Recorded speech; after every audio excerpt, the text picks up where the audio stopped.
Exercise हैं calculus का UET Peshawar. हमने क्वेश्चन नंबर 58 को सॉल्व करना है। कहते हैं कि इसका एवरेज फाइंड कर दे, यानी एवरेज वैल्यू फाइंड कर दे। तो अब देखिए, आपकी जो एवरेज वैल्यू का जो फार्मूला है वो आपको याद होना चाहिए। वो इक्वल होता है 1 divided by b minus a integral a to b f of क्या होता है, x होता है जी। अब आपका एफ एवरेज यानी ए वी बराबर होगा 1/b। ये आपका ए होगा, ये आपका बी होगा। तो 1 माइनस 0 होगा, फिर आपका 0 to 1 आएगा। आपकी फंक्शन की वैल्यू 3x³ माइनस 3, साथ में आएगा dx। यहाँ तक क्लियर सर? बिल्कुल क्लियर। तो एफ एवरेज का रिजल्ट होगा 1 में से 0 सब्ट्रैक्ट होगा 1 होगा, 0 to 1 होगा। ठीक है जी। 3x³ का अलग से इंटीग्रल और -3 का अलग से इंटीग्रल। तो एफ एवरेज का रिजल्ट इक्वल होगा 1/1 को 1 बोलते हैं, 3 बाहर चला जाएगा, 0 to 1 x³ dx आएगा। 3 को बाहर करोगे dx आपका आएगा। तो एफ एवरेज का रिजल्ट इक्वल होगा 3x³ का रिजल्ट, 3 में 1 डाल दो, 4 से डिवाइड कर दो, ये दोनों कैंसल, 3x आएगा। लिमिट कितना होगा? 0 to 1, 0 to 1। तो एफ एवरेज का रिजल्ट इक्वल होगा 3/4 होगा। अब आप देखिए, पहले अपर लिमिट को पुट करोगे 1 की पावर 4 -3 into 1 होगा, फिर लोअर लिमिट को पुट करोगे 0 की पावर 4 3/4 अलग से होगा। ठीक है जी। अब आगे क्या होगा? माइनस कितना होगा? फिर आपका 0 आएगा। बस सिंपल हो गया जी, 3 into 0। अब एफ एवरेज का रिजल्ट होगा 3/4 होगा, -3 होगा, बकाया सारा क्या हो रहा है? 0 हो रहा है। आगे कैलकुलेशन को देखते जाइए। तो एफ एवरेज इक्वल होगा 3/4 माइनस में कितना होगा? 3 में 1 लिख दोगे सर, 1 को लिख दिया। 4 को 1 से मल्टीप्लाइड करोगे, ये उधर मल्टीप्लाइड होगा, ये उधर मल्टीप्लाइड होगा। तो एफ एवरेज का रिजल्ट इक्वल होगा -9 में कितना होगा? 4। ये आपका रिक्वायर्ड क्या है? आंसर है जी। Point clear sir? बिल्कुल क्लियर। अब जाएंगे जी नेक्स्ट प्रॉब्लम की तरफ। कहते हैं कि इसका एफ एवरेज आप क्या कर दे? फाइंड कर दे। तो एफ एवरेज का फॉर्मूला है 1 डिवाइडेड बाई में b minus a integral a to b होगा, f ऑफ x होगा, dx होगा। ये आपका a हो गया, ये आपका b हो गया। तो एफ एवरेज बराबर होगा 1 डिवाइडेड बाई 3 में से 0, a की वैल्यू 0, b की वैल्यू क्या होगी? 3। एफ ऑफ एक्स की वैल्यू, अब ये एफ ऑफ टी, ये भी टी, एफ ऑफ टी की वैल्यू t-1 का होल स्क्वायर, साथ में dt होगा। अब इसके ऊपर फॉर्मूला अप्लाई होगा a माइनस बी का होल स्क्वायर, ये इक्वल होता है a² minus 2ab plus b का स्क्वायर। a की जगह आपने t को पुट करना है इस फॉर्मूले में, b की जगह 1 को इस वाले साइड में। तो आपका एफ एवरेज इक्वल होगा 1 में 3, ये 1/3 होगा, 0 to 3 होगा, ये t² माइनस 2t प्लस 1 होगा, होल आपका dt आएगा। आगे देखते जाइए। आगे कैलकुलेशन में आपने सिंपल कैलकुलेट करना है। एफ एवरेज 1/3 होगा, अलग अलग इंटीग्रल ले लो, 0 to 3 t² dt होगा, -0 to 3 होगा, 2t होगा, dt होगा, फिर आपका प्लस 0 to 3 होगा, 1 dt होगा, होल आपका ब्रैकेट आएगा। तो एफ एवरेज का रिजल्ट कितना बनेगा? 1/3 t² का इंटीग्रल, 2 में 1 डाल दोगे, 3/3 लोगे, 0 to 3 होगा, 2 को बाहर करोगे, ठीक है, इंटीग्रल t² के नीचे 2, 0 to 1, ये दोनों कैंसल, सिंपल आपका t निकलेगा, 0 to 3 आएगा।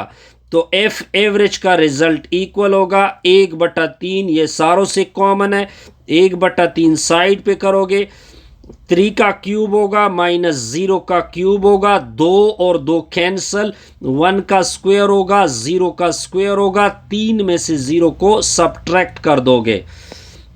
आगे कैलकुलेशन देखते जाइए।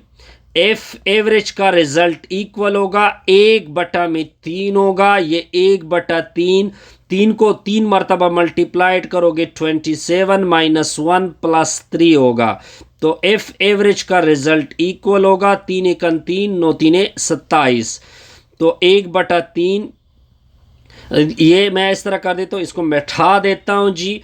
तो 1/3 होगा, अंदर आ जाएगा 9, 9 में 1, फिर प्लस 3। अब आपका एफ एवरेज का रिजल्ट इक्वल होगा 1/3, 9 में 3 डाल दो, 1 सब्ट्रैक्ट कर दो। 9 में अगर 3 डाल दे, 1 सब्ट्रैक्ट करोगे, तो अब आपका रिजल्ट क्या होने वाला है? आपका रिजल्ट होगा 9 में 3 डाल दो, तो ये आपका आ जाएगा 11। कितना होगा? 11। ये 11 हो जाएगा। 9 में 3 डाल दो, फिर 1 सब्ट्रैक्ट करोगे तो कितना होगा? 11।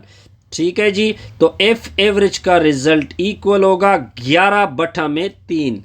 ठीक है जी। 11 में कितना होगा? 3 होगा। 3 पॉइंट क्लियर? अच्छा सर, इसके साथ एक में मैंने गलती कर दी, आई थिंक सो। दोबारा चेक करते हैं। इधर मैंने एक गलती कर दी, ये 3 का स्क्वायर है, सॉरी। ये कितना है? 3 का स्क्वायर है। ठीक है जी। तो ये 9 होगा, ये भी 9 आएगा, तो 9 9 के साथ कैंसिल है, तो इधर आपका 3 आएगा, ये आपका 3 आएगा, तो रिजल्ट आपका 1 आएगा। ठीक हो गया जी। बस ये गलती मैंने करेक्ट कर दी। अब जाएंगी जी नेक्स्ट प्रॉब्लम की तरफ। तो नेक्स्ट प्रॉब्लम को देखते जाइए। ये प्रॉब्लम नंबर 60 है। पॉइंट को देख सकते हैं। एफ ऑफ टी की वैल्यू गिवन है, टी स्क्वेयर माइनस टी है। आन कितना लिखा हुआ है? -2 to 1 लिखा हुआ है। अब आपने इसका एफ एवरेज को निकालना है, तो सोल्यूशन को देखते जाइए। एफ एवरेज का क्या फॉर्मूला है? एफ एवरेज का फॉर्मूला है 1 divided by b minus a, integral a to b f of t, और साथ में डी टी होगा। ये आपका ए आएगा, ये आपका बी आएगा। अब वैल्यू को प्लग कर दे। मैंने वैल्यू प्लग कर दी। 1 माइनस फॉर्मूले का फिर -2 होगा, फिर -2 to 1 होगा, टी स्क्वेयर माइनस टी होगा, होल आपका डी टी आएगा। तो एफ एवरेज का रिजल्ट इक्वल होगा, माइनस और माइनस प्लस होगा, तो 1 जमा 2 होगा, -2 to 1 होगा, टी स्क्वेयर माइनस टी होगा, होल डी टी आएगा, और इससे 1/3 निकलेगा, तो ये 1/3 हो गया। अलग अलग इंटीग्रल ले लो। -2 to 1 T square D T होगा, फिर -2 to 1 होगा, फिर आपका टी डी टी होगा। ये आपका ब्रैकेट हो गया जी। आगे देखते जाइए। तो एफ एवरेज का रिजल्ट इक्वल होगा 1/3 होगा, टी स्क्वायर का इंटीग्रल टी क्यूब बटा में 3 -2 to 1, इसका इंटीग्रल टी स्क्वायर बटा में 2 -2 to 1 होगा। अब आपका एफ एवरेज किसके बराबर होगा? 1/3। 1/3 को साइड पे कर दो। पहले अपर लिमिट, फिर माइनस लोअर लिमिट, फिर -1/2 को साइड पे कर दो। 1 का स्क्वायर -2 का स्क्वायर होगा। अब आपका एफ एवरेज बराबर होगा 1/3 आएगा, 1/3 आएगा, 1 का क्यूब 1, -2 का क्यूब -8 आएगा, -1/2, 1 का स्क्वायर 1, -2 का स्क्वायर +4 होगा। तो एफ एवरेज बराबर होगा 1/3 होगा, माइनस और माइनस आपका प्लस बनेगा, इससे 9 आएगा, इससे आपका आएगा -3, वो +3/2 होगा। यहां तक कोई कंफ्यूजन पड़ने वाली नहीं है। 3 एकन 3, 3 3 9 होता है, तो आपका एफ एवरेज आएगा 1/3, ये 3 जमा 3/2 आएगा। फिर आप 3 को मल्टीप्लाइड करोगे 1/3, तो 3 के नीचे 3 + 3/2 के नीचे साथ में 3, 3 और 3 के साथ कैंसिल होगा सर, कैंसिल कर दिया, 3 3 के साथ कैंसिल होगा, बटा में 1/2, तो एफ एवरेज का रिजल्ट इक्वल होगा, इसके नीचे 1, ये दोनों मल्टीप्लाइड होंगे, ये उधर मल्टीप्लाइड, इसको उधर मल्टीप्लाइड कर दोगे तो आपका रिजल्ट एफ एवरेज किसके बराबर होगा, 3/2। ये आपका रिक्वायर्ड आंसर है जी। कोई कंफ्यूजन? नो सर, कोई कंफ्यूजन नहीं। Best wishes, good luck.